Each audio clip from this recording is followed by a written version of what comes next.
നഖം മുറിച്ചാൽ കഴുകും മുമ്പ് മാന്തരുത് രോഗങ്ങൾക്ക് കാരണമാകുമെന്ന് നാട്ടുവർത്തമാനമുണ്ട്. അത് ശരിയാണോ? നഖം മുറിക്കേണ്ട ക്രമം എങ്ങനെ? ഉത്തരം: നഖം മുറിച്ച ഉടനെ ആ സ്ഥലം കഴുകൽ അനിവാര്യമാണ്.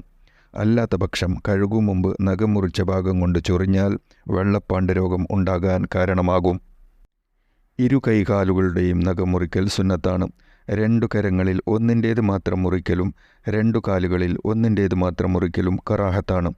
2 കാലുകളിലെ നഖങ്ങൾ മുറിക്കാതെ 2 കൈകളിലെ നഖങ്ങൾ മുറിക്കലും 2 കൈകളിലെ നഖങ്ങൾ മുറിക്കാതെ 2 കാലുകളിലെ നഖങ്ങൾ മുറിക്കലും കറാഹത്തില്ല. വ്യാഴാഴ്ച പൂർണ്ണമായും വെള്ളിയാഴ്ച പ്രഭാതത്തിലും തിങ്കളാഴ്ചയും നഖം വെട്ടൽ സുന്നത്തുണ്ട്.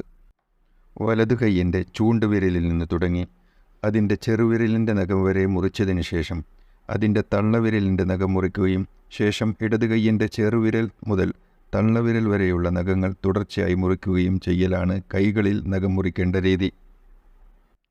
കാലുകളിൽ വലത്തേതിൻ്റെ ചെറുവിരലിൽ നിന്ന് ആരംഭിച്ച് ഇടത്തേതിൻ്റെ ചെറുവിരൽ വരെ നഖങ്ങൾ തുടർച്ചയായി മുറിക്കുക.